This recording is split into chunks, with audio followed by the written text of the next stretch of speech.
আজকে আমরা কুমারগ্রাম ২ নম্বর সাংগঠনিক মন্ডল কমিটির পক্ষ থেকে জেলার নির্দেশে, জেলার সভাপতির নির্দেশে আজকে আমরা মন্ডল কমিটির পক্ষ থেকে প্রেস বাইট আমরা দিচ্ছি। প্রথমে তো আমরা আমাদের কুমারগ্রাম চেংমারি এনকেস এই এলাকার সমস্ত জনগণকে, আমাদের মাতৃশক্তি, যুবশক্তি, বয়োজ্যেষ্ঠ লোক, শিক্ষিত সমাজের মানুষ, বুদ্ধিজীবী মহলের মানুষ সবাইকে নতমস্তকে প্রণাম নিবেদন করছি। আপনারা দুই হাত ভরে আশীর্বাদ দিয়েছেন, যার কারণে আজকে আমরা কুমারগ্রাম বিধানসভায় 52,000 সামথিং ভোটের লিড আমরা পেয়েছি এবং পুরো পশ্চিম বাংলায় ঐতিহাসিক একটা জয়লাভ আমরা করতে পেরেছি। তার পুরো ক্রেডিট আপনাদের, আমরা তো শুধুমাত্র মাধ্যম মাত্র। তার জন্য আমাদের এই শান্তিপ্রিয় যে কুমারগ্রাম আছে, এই কুমারগ্রামে কোনোদিন কোনো নির্বাচনের প্রাককালে কোনো হিংসা হয়নি এবং পরবর্তী সময়েও, নির্বাচনের পরবর্তী সময়েও কোনো হিংসা আমরা দেখিনি। আমরা জয়লাভ করেছি। জয়লাভ করার পরেও আমাদের কর্মীরা যতটুকু আনন্দ উপভোগ করার বিষয় ছিল ততটুকু করেছে, কিন্তু কোনো জায়গায় কোনো হিংসার খবর আমরা পাইনি। আগামী দিনেও কোনো জায়গায় হিংসা না হোক, তার জন্য দলের যা নির্দেশ, সেই নির্দেশ বা সূচনা আমরা আপনাদের মাধ্যম দিয়ে আমাদের সমস্ত স্তরের কার্যকর্তা সমর্থকদের কাছে পৌঁছানোর জন্য আপনাদেরকে ডেকেছি। বিষয় হচ্ছে, দলের সূচনা না আসা পর্যন্ত, না পাওয়া পর্যন্ত প্রথম যেটা নির্দেশ, কাউকে আমাদের দলে যোগদান করা যাবে না, তৃণমূলের কোনো নেতা বা কর্মীকে।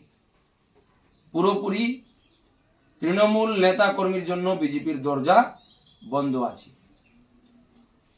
এবং রাতারাতি যারা বিজেপি হয়েছে, যারা নির্বাচনের 2 ঘন্টা আগে পর্যন্ত টিএমসি ছিল এবং নির্বাচনের ফলাফল পাওয়ার পর সাথে সাথেই বিজেপি হয়েছে, এরকম রাতারাতি বা হঠাৎ পরিবর্তন হয়ে বিজেপি যারা লোক আছে তাদের কাছ থেকে সাবধান আমাদের কর্মীদেরকে থাকতে হবে।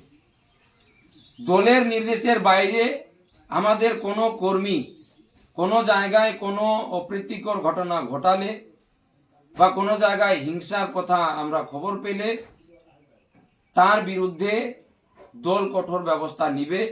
এটা আমাদের জেলা সভাপতি, রাজ্য সভাপতির স্ট্রিক্টলি ভাবে নির্দেশ আছে। তাই আমি কুমারগ্রাম সাংগঠনিক 2 নম্বর মণ্ডলের সভাপতি হিসেবে আমাদের সমস্ত স্তরের কার্যকর্তাদের উদ্দেশ্যে এই সূচনা দিচ্ছি আপনাদের মাধ্যম দিয়ে। এবং আমাদের দলের পতাকা নিয়ে বা বিজেপির পরিচয় দিয়ে যদি কেউ কোথায় কোনো হিংসা বা অপ্রীতিকর কোনো ঘটনা ঘটায়, তার বিরুদ্ধে প্রশাসন রং না দেখে ব্যবস্থা নিবে। সেটা যদি আমাদের দলের কোনো কার্যকর্তা বা নেতা কর্মী যে যদি থাকে, তাকেও প্রশাসন এই ব্যবস্থাটা তার বিরুদ্ধে নিবে। এটা রাজ্য সভাপতি যেহেতু পরিষ্কারভাবে বলে দিয়েছে, দল যেহেতু আমরা করি, দলের নির্দেশ মোতাবেক আমাদেরকে চলতে হবে। বাকি তৃণমূলের নেতারা, আমাদের কুমারগ্রাম চেংমারি এনকেসের কিছু নেতা আছে যারা ভাবছে হয়তো বিজেপি সরকার আসছে তো এখন আমরা বিজেপিতেও দল পরিবর্তন করে আমরা প্রথম সারিতে নেতৃত্ব দিব। এটা ভুল ভাবছেন। বিজেপি পার্টি আপনাদের জন্য, যারা বেইমান করে আমাদের দল থেকে চলে গেছে বা যারা তৃণমূলের শাসক দলে থেকে, যখন তৃণমূল শাসন ছিল তখন আমাদের কর্মীদের উপর যে অত্যাচার চালিয়েছে বা মিথ্যা মামলায় ফাঁসিয়েছে, সেই সমস্ত নেতাদের জন্য বিজেপির দরজা পুরোপুরি বন্ধ। আপনাদের এই মনের আশা এটা কোনোদিনও পূরণ হবে না। এটা আমরা আজকে প্রেস বাইটের মাধ্যম দিয়ে আমরা জানাচ্ছি। বাকি আমাদের কুমারগ্রামের সমস্ত জনগণকে পুনরায় আমরা অভিনন্দন এবং প্রণাম নিবেদন করছি যে আপনারা যেভাবে আমাদেরকে আশীর্বাদ দিয়েছেন, যার ফলে আজকে পশ্চিমবঙ্গের মধ্যে ঐতিহাসিক জয়লাভ করেছি বিজেপি জয়লাভ করার পর আগামী 9 তারিখ শপথ গ্রহণ আছে। এবার পশ্চিমবঙ্গের মানুষ ডাবল ইঞ্জিনের সরকার পেয়েছে। ডাবল ইঞ্জিনের সরকারের সুবিধাও কিছুদিনের মধ্যেই আমরা উপভোগ করতে পারবো এবং পুরো পশ্চিমবাংলা থেকে ভয় আউট হয়ে গেছে। ভরসার মধ্যে দিয়ে আগামী দিনে পশ্চিমবঙ্গের বিজেপি সরকার মানে শাসনকাল চালাবে। কাউকে কোনো ভয়ের বাতাবরণে, ভয়ের মহলে থাকতে হবে না। মোদিজির যে নির্দেশ, মোদিজির যে আমাদের উদ্দেশ্যে ভাষণ, যে পশ্চিমবাংলা থেকে ভয়কে বিদায় দিতে হবে, ভরসা দিতে হবে সাধারণ মানুষকে, সেটাই আমরা বিজেপি সরকার করব। এবং কুমারগ্রামের মানুষকেও আমরা, এটা আমাদের সাংগঠনিক মণ্ডল কমিটির পক্ষ থেকে আমরা এই আশ্বাসনটা দিচ্ছি যে আপনারা কেউ ভয়ে ভয়ে আগামী দিনে থাকতে হবে না। সবাই শান্তিপ্রিয়ভাবে, শান্তিপূর্ণভাবে বাঁচতে পারবেন। সবাই আমাদের কুমারগ্রামের মধ্যে আমরা মিলেমিশে বসবাস করব। কোনো জায়গায় কোনো সন্ত্রাস হিংসা হবে না। কিন্তু সরকার গঠন হওয়ার পরবর্তী সময়ে আমাদের সবকা সাথ, সবকা প্রয়াস, সবকা বিকাশের সাথে সাথে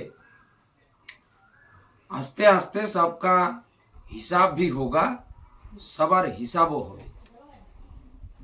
আমাদের কুমারগ্রামের মধ্যে যে সমস্ত টিএমসি পার্টির নেতা, গুন্ডা মস্তানরা যারা আমাদের বিধায়কের গাড়ি ভাঙচুর করেছে, আমাদের কর্মীদের উপর হামলা চালিয়েছে এবং আমাদের কর্মীদের, সাধারণ কর্মী তথা সাধারণ ভোটারদেরকেও যারা মিথ্যা মামলায় ফাঁসিয়েছে, এই সমস্ত কিছু আস্তে ধীরে হিসাবও হবে।